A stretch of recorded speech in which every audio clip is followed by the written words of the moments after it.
Hello guys, welcome to Physio Vigyan. Today we'll be learning about a very common sports injury, that is concussion.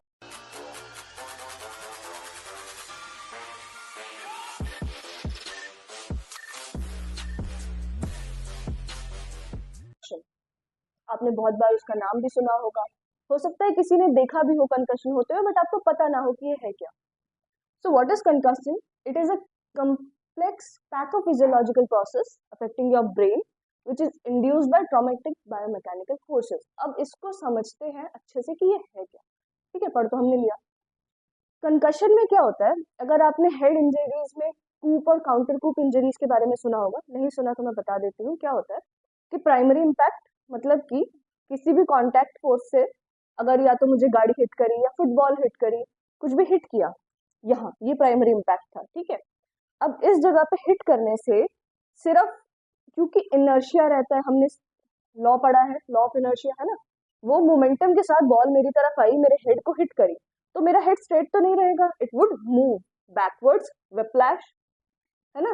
अब उसके बाद क्या होगा कि जब मेरा क्रेनियम मूव कर रहा है फॉर बैकवर्ड एंड फॉरवर्ड और उसके बाद आई फॉल डाउन, उससे क्या होता है कि मेरी ब्रेन के अंदर मतलब क्रेनियम के अंदर ब्रेन की मूवमेंट भी होती है.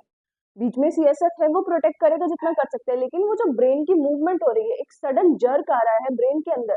अब उससे क्या हुआ, ब्रेन जो है वो ब्रेन स्टेम पे भी हिला, है ना, अंदर भी मूवमेंट हुई, हो सकता है कि इंटरनल इंजरी क्रिएट हो सकती है उसमें.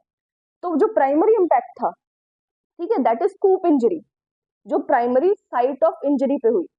बट जब मेरा ब्रेन पीछे साइड अंदर की साइड से क्रेनियम पे जाके लगा, वहां पे जो इंजरी हुई, that is a counter coup injury which is in the direction opposite to the primary injury और ऑलमोस्ट अपोजिट.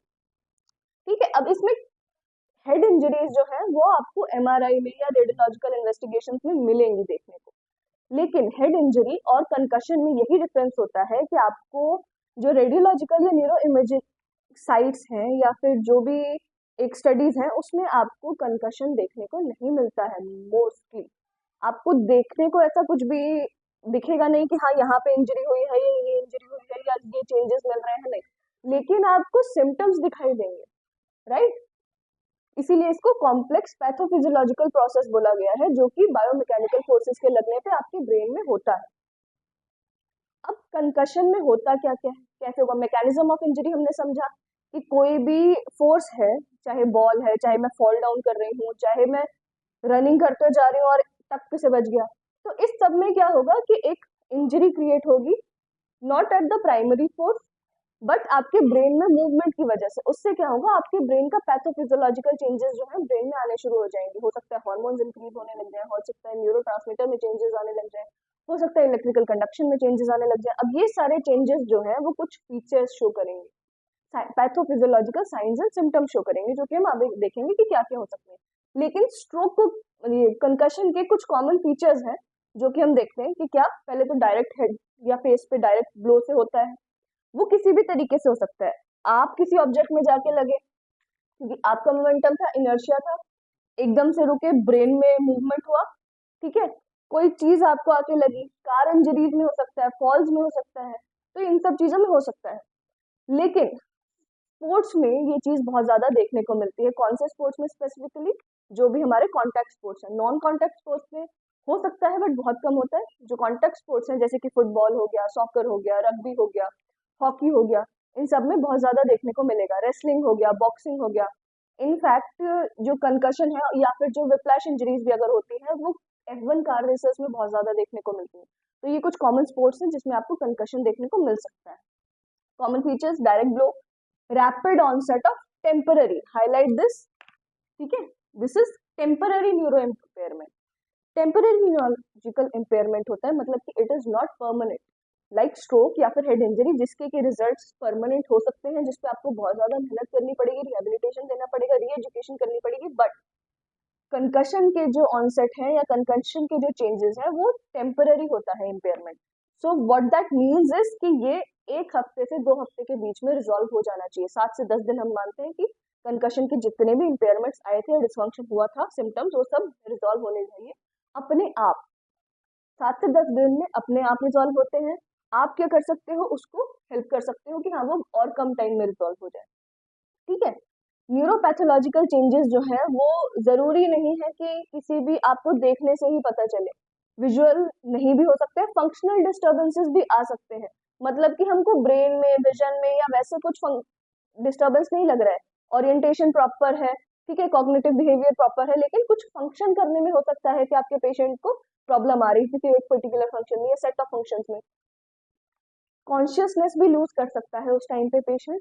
घबराना नहीं है, आपको डिफरेंशिएट करते आना चाहिए कि कंकशन है या हेड इंजरी है। कैसे करोगे? ऑन द फील्ड अलग से डिफरेंशिएट करोगे, और उसके बाद भी अगर आपको लग रहा है पेशेंट कॉन्शियसनेस, कंकशन में क्या होता है, कॉन्शियसनेस अगर लूज कर भी रहा है तो 2-3 मिनट के अंदर अंदर वो वापस से रीगेन कर लेता है, वापस से होश में आ जाता है। लेकिन अगर ज्यादा टाइम लग रहा है तो you suspect the head injury, right. Normal structural, हाँ ये हम बता चुके हैं कि न्यूरो इमेजिंग स्टडीज में कंकशन आपको देखने को नहीं मिलता, और बहुत कम मिलेगा। अगर हेड इंजरी एसोसिएटेड रहेगी तब मिलेगा, अदरवाइज नहीं मिलता है। कंकशन के दो टाइप्स होते हैं, एक तो सिंपल कंकशन और एक कॉम्प्लेक्स कंकशन। Very easy. अगर तो 7 से 10 दिन के अंदर अंदर इसके सिम्टम्स जो है विदाउट एनी कॉम्प्लिकेशन रिजॉल्व हो जाते हैं तो वो क्या है, सिंपल कंकशन।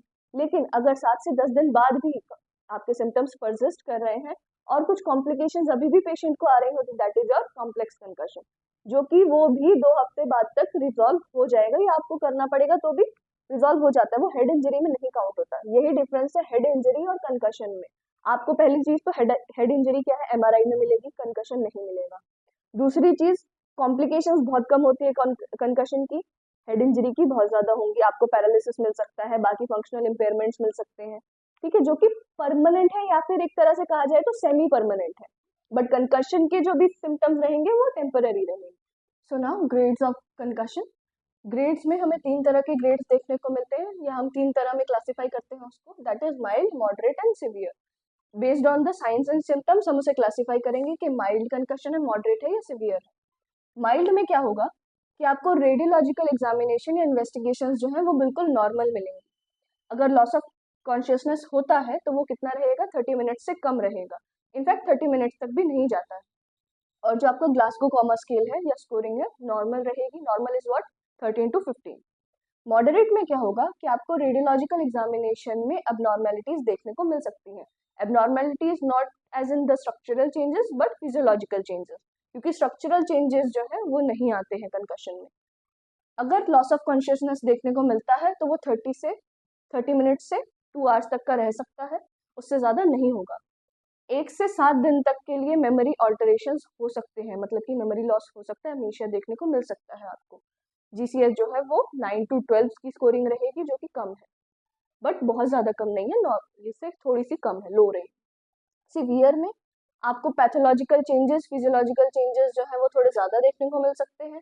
24 घंटे तक का जो है कॉन्शियसनेस लॉस कर सकता है पेशेंट, और जो एमनीशिया है या मेमोरी ऑल्टरेशंस है वो 7 दिन से ज़्यादा तक के लिए परसिस्ट करेंगे। अगर इससे ज़्यादा परसिस्ट कर रहा है, मेमोरी लॉस देखने को मिल रहा है, कॉन्शियसनेस भी लॉस देखने को मिल रहा है, तो फिर आप क्या करोगे, सेवियर में कैटेगराइज करोगे, और उसका ग्लासगो कॉमा स्केल जो है वो 9 से कम रहेगा, which is very low. Now science and symptoms पे आते हैं, इसको भी हम 3 तरह से क्लासिफाई करते हैं, that is your typical symptoms, जो कि आपको देखने को मिलेंगे ही मिलेंगे कंकशन में। कॉग्निटिव फीचर्स या कॉग्निटिव सिम्टम्स, जो कि हमको ब्रेन के अंदर के देखने के मिलते हैं, एंड फिजिकल साइंस, जो कि हम देख कर पता लगाते हैं कि साइंस क्या आ रहे हैं। सो टिपिकल सिम्टम्स में क्या क्या हो सकता है, ऑब्वियसली हेड इंजरी हुई है, इंजरी में मतलब हेड पे इम्पैक्ट आया है, तो क्या होगा, हेडेक होगा, डिजीनेस होगा, टिनिटस हो सकता है, मतलब कि रिंगिंग साउंड हो सकता है, ब्लरी विजन हो सकता है, डैजलिंग सा दिख सकता है, डैजलिंग इज फ्लैशिंग लाइट्स दिख सकती हैं आपको, नॉजिया हो सकता है, डबल विजन दिख सकता है, ब्लरी विजन दिख सकता है, नींद बहुत ज्यादा आएगी, थकावट बहुत ज्यादा होगी, ड्राउजीनेस हो सकती है, स्टेडीनेस नहीं होगी, अनस्टेडीनेस दिखेगा, फीलिंग स्टन्ड, एकदम ऐसे जैसे बिल्कुल कुछ समझ नहीं आ रहा, थोड़ा सा उस तरह से लग सकता है, तो ये टिपिकल सिम्टम्स है। अगर हम कॉग्निटिव फीचर्स की बात करें तो उसमें क्या क्या आ सकता है कि पेशेंट जो है वो अनअवेयर रहेगा, कि उसको ये नहीं पता है कि टाइम क्या है, डेट क्या है, जगह कौन सी है, किसके साथ खेल रहे हैं, तो वो कॉग्निटिवली ओरिएंटेड नहीं रहेगा, उसे पता नहीं रहेगा कि क्या चल रहा है, कहाँ चल रहा है ना। कंफ्यूजन हो सकता है, अमनीशिया भी हो सकता है, मेमोरी लॉस हमने ऊपर देखा, तो अमनीशिया भी देखने को आपको मिल सकता है। अब कॉग्निटिव फीचर्स को असेस करने के लिए हम एक टिपिकल सेट ऑफ क्वेश्चंस जो है उनका यूज करते हैं, that is known as medics questions. अगर कभी भी आपको पेपर में भी क्वेश्चन आता है या कहीं सुनने को मिलता है, तो already obviously associated with concussion. मैडेक्स क्वेश्चन में जो हमने अभी ये चीजें बताई वही सेम चीज देखने को पूछते हैं हम। प्लेयर को क्या पूछोगे ऑन फील्ड आप मैडेक्स क्वेश्चंस में कि किसके साथ खेल रहे हो, आपके टीममेट्स का नाम बताओ, अपना नाम बताओ, ऑपोजिशन का नाम बताओ, कैप्टन का नाम बताओ, कौन सा स्कोर चल रहा है, क्या स्कोर चल रहा है, कौन सी इनिंग्स चल रही है या कौन सा पीरियड चल रहा है, अगर फुटबॉल में है तो क्रिकेट में है तो इनिंग्स चल रही है। ठीक है, ये सारी चीजें आप मैडेक्स क्वेश्चंस में पूछते हो। तो ये तो कॉग्निटिव असेसमेंट हो गया। Next is of physical science. Physical science में क्या क्या देखने को मिल सकता है, बैलेंस एंड कोऑर्डिनेशन अफेक्टेड रहेगा ऑब्वियसली। गेट जो है वो अनस्टेबल होगी, चलाकर देखोगे तो अनस्टेबल मिलेगी। रिस्पॉन्स जो है वो स्लो होंगे, रिस्पॉन्सेज अगर स्लो है तो ऑब्वियसली प्लेयर की जो प्लेइंग एबिलिटी है वो भी कम हो जाएगी। अब यहाँ पर आपका डिसीजन मेकिंग फैक्टर आता है, आपकी जजमेंट आती है कि हाँ आप देखो कि वो प्लेयर वापस ऑन फील्ड उतरने के लिए रेडी है या फिर नहीं है। अगर नहीं है तो यू कॉल हिम बैक। ठीक है, लॉस ऑफ कॉन्शियसनेस देखने को मिल सकता है, अगर माइल्ड है तो 30 मिनट में वापस आ जाएगा, नहीं तो फिर और ज्यादा टाइम के लिए भी देखने को मिल सकता है। कंसंट्रेशन पावर ऑब्वियसली डिक्रीज होगा क्योंकि आपके हेड पे लगी है तो कंसंट्रेशन कम रहेगा। नॉजिया वॉमिटिंग देखने को मिल सकती है, स्पीच में स्लरीनेस देखने को मिल सकती है, ओरिएंटेड नहीं रहेगा कि जैसे वो आप उससे पूछ रहे हो कि क्या हुआ तो ही विल बी लाइक, आपको समझ में नहीं आएगा, आप प्रोसेस नहीं कर पाओगे कि वो क्या बोल रहा है। या फिर स्लरी अगर समझ में भी आ रहा है तो थोड़ा सा ब्लरी स्पीच रहेगी, है ना। कॉम्प्लिकेशंस क्या क्या हो सकते हैं कंकशन के, वैसे तो कॉम्प्लिकेशंस बहुत कम देखने को मिलते हैं, बट अगर होते हैं तो एक तो पोस्ट कंकशन सिंड्रोम जिसमें कि आपको फटीग, डिजीनेस, ड्रॉजीनेस, नॉजिया ये सब चीजें देखने को मिलती हैं, ठीक है, कंकशन के बाद। और secondary impact syndrome, that is what, अगर मुझे अभी हेड पे लगी, कंकशन हुआ और इसके 2 हफ्ते के अंदर अंदर, 1 से 2 हफ्ते के अंदर अंदर मुझे दोबारा हेड पे लग जाती है, ये कंकशन हो जाता है, तो उसमें क्या होगा, उसको हम क्या कहेंगे, सेकेंडरी इम्पैक्ट सिंड्रोम। ये थोड़ा ज्यादा सिवियर होता है, इसमें बहुत कम चांसेस है लेकिन पेशेंट की डेथ भी हो सकती है, कोमाटोज हो सकता है, कोमा में जा सकता है, सिवियर कंकशन के सिम्टम्स दिखाएगा, ज्यादा टाइम के लिए कॉम्प्लिकेशंस परसिस्ट करेंगी और सिम्टम्स भी ज्यादा टाइम के लिए हो सकते हैं। तो जब भी आपके पेशेंट को या प्लेयर को कंकशन हो तो 2 हफ्ते तक का time period is very crucial कि उसको दोबारा से इंजरी ना हो, इस चीज का आपको ध्यान रखना पड़ेगा। ठीक है, कन्वर्जेंस भी आ सकते हैं, एपिलेप्सी के केस में तो आ ही सकते हैं, बट नॉर्मल भी अगर ब्रेन में आपको इंजरी हुई है, थोड़ा ज्यादा सिवियर टाइप का कंकशन है तो आपको कन्वर्जेंस भी आ सकते हैं। ठीक है, ये तो हमने अब grade, science and symptoms, concussion क्या होता है इसके बारे में सब कुछ जान लिया। अब हम क्या करेंगे, इस वीडियो को यहीं एंड करेंगे और नेक्स्ट वीडियो में हम देखेंगे कि हम ऑन फील्ड और of field management of concussion sports में कैसे करते हैं।